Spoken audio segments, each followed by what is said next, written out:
नमस्कार, मेरा नाम है भावना शर्मा और आप सबका स्वागत है एस्ट्रो तक में। मैं आपसे बात करूंगी आज 5 जुलाई को पड़ने वाले चंद्र ग्रहण के बारे में।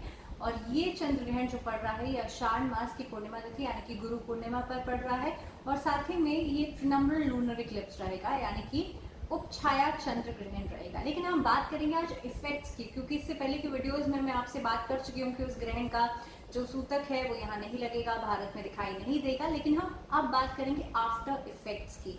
क्या देश और दुनिया पर इसका असर पड़ेगा और साथ ही में हमारे व्यक्तित्व पर, हमारे शरीर पर इसका असर कैसे पड़ेगा, इसके बारे में हम चर्चा करेंगे आज। तो सबसे पहले आपको बता दूं कि यूरोप में, अमेरिका में और ऑस्ट्रेलिया में ये ग्रहण दिखाई देगा और वहां पर इसका सूतक भी मान्य रहेगा। तो जो लोग वहां से इस वीडियो को देख रहे हैं उनके लिए 9 घंटे पहले जो है वो सूतक लग जाएगा। अब हम बात करें कि क्योंकि सूर्य और चंद्रमा हमारे जीवन को कैसे प्रभावित करते हैं। सबसे पहले आप जान लीजिए कि इसी श्रृंखला का ये तीसरा ग्रहण है। पहला ग्रहण जो पड़ा था, इस श्रृंखला की मैं बात कर रही हूँ, जो बैक टू बैक 3 ग्रहण पड़े हैं। 5 जून को पहला ग्रहण पड़ा था जो कि चंद्र ग्रहण था, भारत में दिखाई नहीं दिया था, लेकिन असर जो था वो साइक्लोन्स के रूप में हम सब ने देखा, या नेशनल कैलामिटीज के रूप में वो सबको दिखा।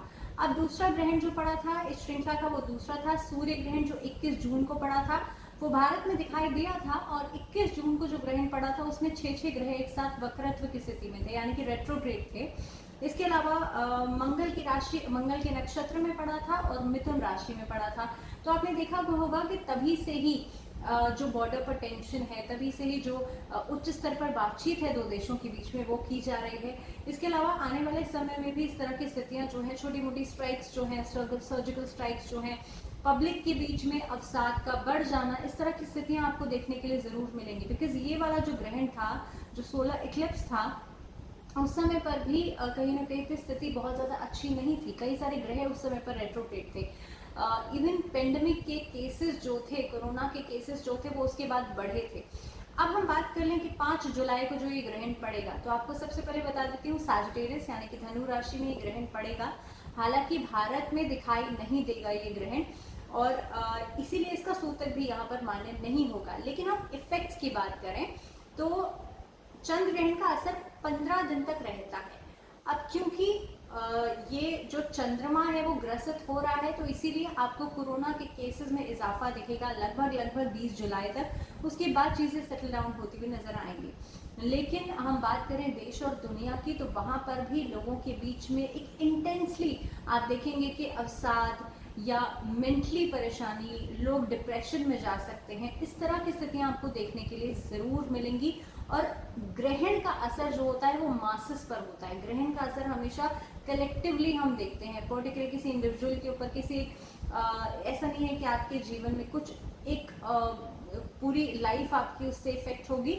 एक पार्ट होता है आपकी लाइफ का, यानी कि आपकी राशि के कौन से भाव में वो ग्रहण का असर पड़ रहा है, वो चीज इफेक्ट होती है।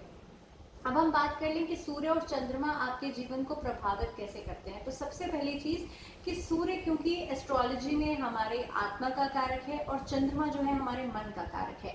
और जिस समय पर चंद्रमा, जब चंद्र ग्रहण पड़ता है तो सूर्य भी कहीं ना कहीं पे राहु और केतु से ग्रसित होता है, और जब सूर्य ग्रहण पड़ता है तो चंद्रमा भी ग्रसित होता है। यानी कि ग्रहण के समय पर सूर्य और चंद्रमा दोनों ही ग्रसित होते हैं।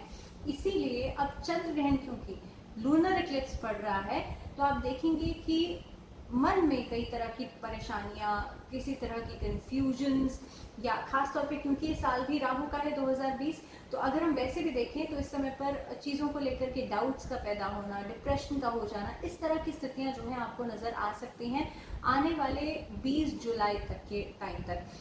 रिश्तों को लेकर के खास तौर पे सावधानी ज़रूर बरतेगा। हम अगर एक ओवरऑल बात करें तो राशियों के ऊपर भी इसका प्रभाव पड़ेगा। धनु राशि वाले लोगों की राशि में ही ये जो ग्रहण है ये पड़ रहा है, तो आप लोगों को खास तौर पे सावधान होने की जरूरत है। कहीं ना कहीं पे आप देखेंगे कि जो रिश्ते हैं उसको लेकर के आप बहुत ज़्यादा एंशियस नहीं हो जाएं, स्ट्रेस में नहीं हो जाएं, इन चीज़ों का ध्यान रखिएगा। इस दौरान आपको मंत्र चैंटिंग करना बहुत पावरफुल रहेगा, बल्कि आने वाले कुछ दिनों के लिए मंत्र चैंटिंग, भगवान शिव की पूजा करना बहुत इफेक्टिव रहेगा। मंत्र चैंटिंग मैं इसलिए कहती हूँ क्योंकि मंत्र चैंटिंग करने से आप देखेंगे, अगर आप ओम मंत्र का उच्चारण करते हैं, आप नमः शिवाय का उच्चारण करते हैं, तो ऐसा करने से आप देखेंगे आपका जो ऑरा है उसका क्लेंजिंग होता है। आपको मंत्रोच्चारण करने की भी विधि पता होनी चाहिए। आपको सीधे बैठना है, सुखासन में बैठे, अपने हाथों को, ये जो पाम्स हैं आपकी, ऊपर फेसिंग अपवर्ड्स इस तरह से रखिएगा और ऐसे रखिए। आपको अपने थर्ड आई चक्र पर ध्यान केंद्रित करते हुए नमः शिवाय का या ओम मंत्र का चैंटिंग करना है। ऐसा करने से आप देखेंगे जो खासतौर पर स्ट्रेसफुल सिचुएशंस होती हैं उससे आप बाहर जल्द आ पाएंगे, या कहीं पे आपको एंजाइटीज बहुत ज़्यादा हो रही हैं, ओवरबर्डन हो रहा है बहुत ज़्यादा, इस तरह की सिचुएशन से आप इजीली बाहर आ पाएंगे। तो इसी के साथ आज के लिए फिलहाल इतना ही। मुझे दीजिए इजाज़त, लेकिन जुड़े रहिए आप लोग एस्ट्रो तक के साथ।